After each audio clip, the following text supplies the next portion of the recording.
When CEO Evan Drake caught his company's quietest janitor typing furiously at his terminal, what he saw on the screen didn't just surprise him, it changed his life and hers forever. Evan Drake, CEO of the cybersecurity giant Nexora Dynamics, preferred late nights at the office. It was the only time his world slowed enough to think, but tonight his silence was shattered. Soft keystrokes echoed from his personal terminal down the corridor. Confused, Evan crept toward the glow of his glass-walled office. Inside, a woman sat stiffly, her dark hair in a frayed ponytail, uniform stained with bleach marks. Her name tag read Maintenance, Arvale. She didn't see him watching, didn't hear his approach. Her fingers flew across the keyboard, eyes sharp, focused, writing code. His code, better than his code. She gasped when he entered. I'm sorry. I just needed a moment. It won't happen again. But Evan didn't shout, he just stared, because what shimmered on that screen was the exact encryption solution that had anonymously saved his company months ago, code attributed to the elusive genius only known as RV, and now he had a face to the name. The next morning, Evan couldn't focus. Every attempt to dive into reports dissolved into visions of that woman. Those eyes, those lines of code, that haunted expression. Her name was Rosa Vale, mid-30s, hired through a third-party cleaning service. No college degree on file, no certifications. But what he'd seen, that wasn't beginner's luck. He pulled her personnel file, thin, impersonal. But the timestamps on the building's digital log confirmed it. Rosa had been inside his office during the exact window when that critical security patch had been installed months ago. Evan had credited the anonymous RV in a brief press release, but the mystery hero had never come forward. He hadn't expected this. Rosa's resume might have been blank, but the code she wrote was anything but ordinary. That night, Evan confronted her again, this time with calm curiosity. "Tell me the truth. Did you write that patch?" Rosa's shoulders tensed. For a long moment she just stared at the floor. "Yes," she finally whispered. She expected to be fired, maybe even arrested, but instead Evan pulled out a chair. "Start at the beginning." What followed was a story of ambition turned to ashes. Rosa had once worked for NeuronGate Technologies as a junior developer, until she reported financial data tampering by senior staff. Weeks later, she was fired for unethical conduct. Rumors spread. No one in the industry would hire her. She became invisible, except to her son. To feed him, she picked up night cleaning shifts. Her only outlet was sneaking into terminals late at night, solving problems she wasn't paid to fix. Evan was no stranger to the politics of tech. Whistleblowers often vanished, especially women. The industry spun narratives faster than it spun code, and Rosa had the perfect ingredients for erasure. No degree, a tarnished record, and no one with power to vouch for her. But Evan was intrigued and guilty. She'd saved Nexora from a massive breach, and here she was scrubbing floors. He couldn't make it right, but he could do something. He offered her a job, off the books. A trial run, working remote under a pseudonym, helping on an upcoming AI security project. Rosa hesitated, but her son needed food, and her spirit needed a second chance. Rosa became the company's ghost engineer. She worked in shadows, no email signature, no face on Zoom, no LinkedIn trail, only code. Clean, lightning fast, impenetrable. Within weeks, Nexora's new AI firewall system outperformed expectations. Investors smiled. Evan remained silent, but the COO, Logan Cray, noticed discrepancies. Someone had access to source layers that didn't match internal credentials. Suspicion began to rise. Logan confronted Evan. "Who's writing this code?" Evan lied. "An old consultant, ghost developer, retired but brilliant." Logan didn't buy it. One night he reviewed security logs and tracked the VPN pattern, straight to a residential building downtown. "And a name, Rosa Vale. A janitor?" Logan scoffed. "You've risked the company's image for her?" Logan didn't keep the secret. The next day, Rosa arrived at work to find her security badge deactivated. Her face was on every screen in Nexora's headquarters, labeled "Unauthorized Access Detected." Evan was furious, but it was too late. The board demanded answers. The press caught wind, the company's stock fluttered, and Rosa, once invisible, was now at the center of a media firestorm. Public opinion fractured. Some hailed Rosa as a hidden genius, a wronged whistleblower. Others labeled her a fraud. Evan called an emergency press conference. "I'm not here to apologize for her," he said. "I'm here to apologize for all of us who let brilliance get buried because it didn't wear the right clothes." He named Rosa as the original creator of Nexora's backbone code. He detailed her unjust firing from NeuronGate. He pledged support for her court case, and the internet erupted. Rosa's legal team, now backed by Nexora, filed a defamation and wrongful termination suit against NeuronGate. It wasn't easy. Tech giants have long memories and deeper pockets. But Rosa had something stronger: evidence, emails, memos, witness statements from old allies who now saw a chance to do the right thing. The case turned national.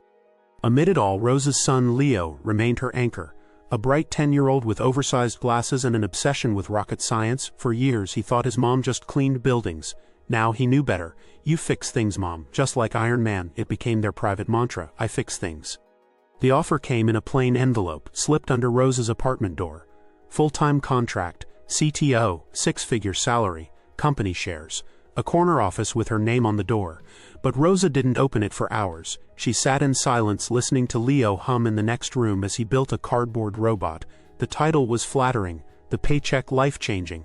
But what truly mattered was what the title would allow her to do. The next morning, Rosa arrived at Nixora and walked straight into the boardroom. "I accept," she said, "but only under one condition. We change how we hire. I want a system that looks at talent, not paper.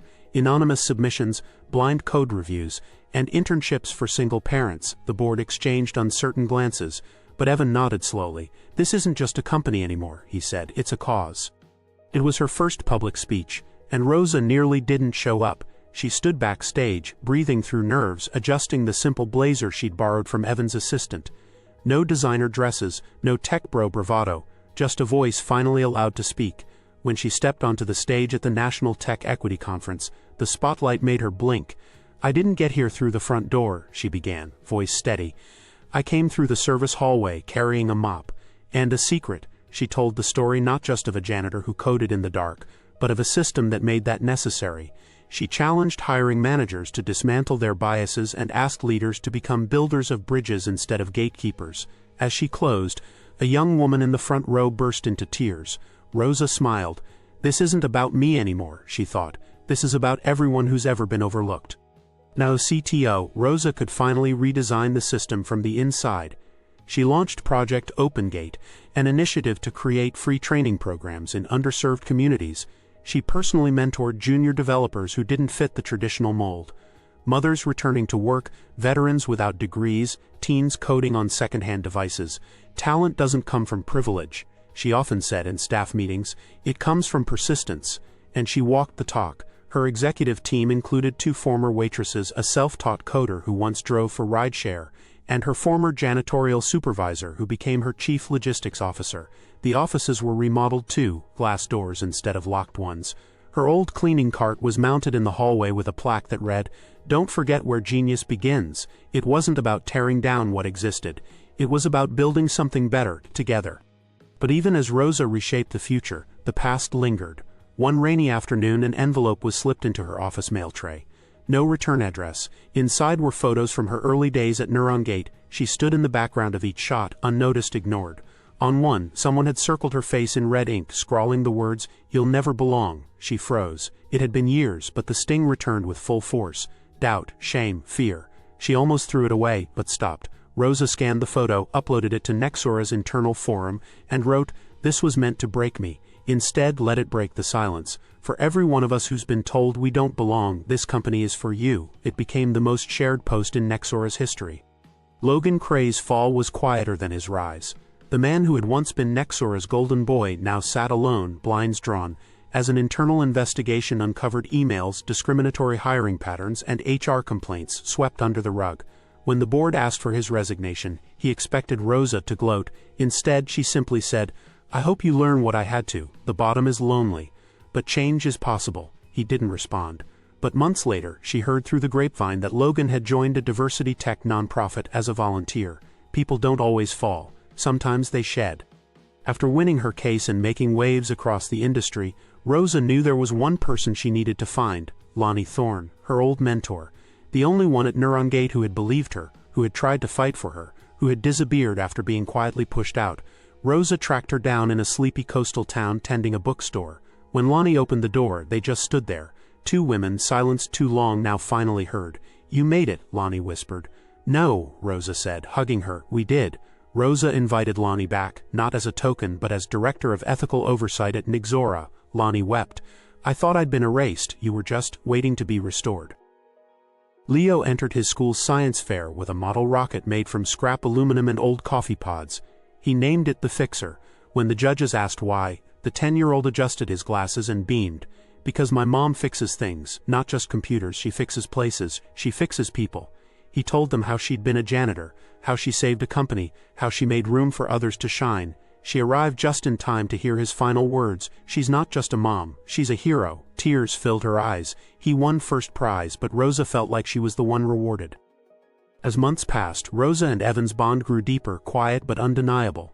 Late nights turned into shared meals, boardroom briefings became long walks. It wasn't flashy, it wasn't forced, it was built on respect, empathy, and shared purpose. One evening they sat on the rooftop overlooking the city skyline. Leo had fallen asleep watching old sci-fi movies in Evan's office. "I don't know what to call this," Evan said softly, watching her. "You don't have to," Rosa replied. "Let's just be honest." They held hands, no press release, no title. Just two people who had helped rebuild each other and found love in the process. Under Rosa's leadership, Nixora released the Merit over Mask framework. It was revolutionary. Applicants submitted anonymous projects before disclosing names, backgrounds, or resumes. Hiring decisions were based purely on skill and team fit.